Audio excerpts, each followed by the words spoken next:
बिस्मिल्लाहिर्रहमानिर्रहीम। अस्सलाम वालेकुम। आज हम बना रहे हैं बीफ मसाला कढ़ाई।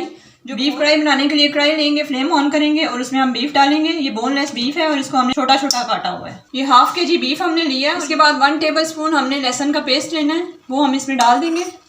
1 टीस्पून हम इसमें नमक डालेंगे और इसके बाद हम इसे लो फ्लेम करके कवर कर देंगे ताकि इससे अपना पानी सारा रिलीज हो जाए। हमारे बीफ को गलते हुए तकरीबन 1 घंटा हो गया और इसका अपना सारा पानी ड्राई हो चुका है और ये अपने पानी में ही गल गया। अगर आपको लगे कि आपका बीफ टेंडर नहीं हुआ तो आप इसमें आधा गिलास पानी भी डाल सकते हैं। अब हम इसमें ½ कप ऑयल डालेंगे और फ्लेम को हाई करके इस बीफ को हम फ्राई करेंगे हाई फ्लेम पे। 5 मिनट हमने बीफ को हाई फ्लेम पे फ्राई कर लिया है।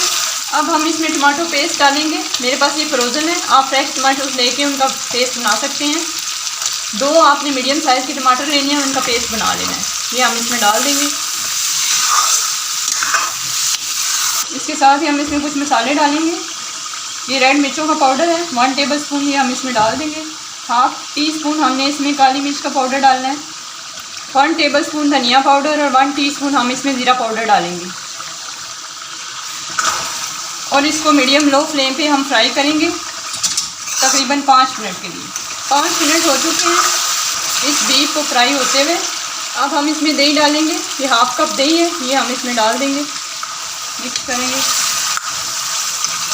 दही को मिक्स करके हमने हाई फ्लेम पे 5 मिनट तक भूनना है। 5 मिनट हो गए हैं और दही का पानी खुश्क हो गया। ऑयल हमारा आप देखें अलग होना शुरू हो गया। अब हम इसमें 1/4 कप के करीब पानी डालेंगे और इसमें हम ½ टीस्पून गरम मसाला पाउडर डालेंगे। इसको मिक्स करेंगे, 1 से 2 मिनट इसको पकाएंगे और फिर हम इसे डिश आउट करेंगे। 2 मिनट हो गए हैं हमारी बीफ कढ़ाई को पकते हुए और हमने फ्लेम ऑफ कर दिया। तैयार है हमारी बहुत ही मज़े की और मसालेदार बीफ कढ़ाई। आप इस रेसिपी को ज़रूर ट्राई करें। उम्मीद है आपको आज की हमारी रेसिपी पसंद आई होगी। अगर आपको आज की हमारी रेसिपी पसंद आई है, हमारी वीडियो को लाइक करें, कमेंट करें, हमारे चैनल को सब्सक्राइब करें। अगली वीडियो तक के लिए अल्लाह हाफिज़।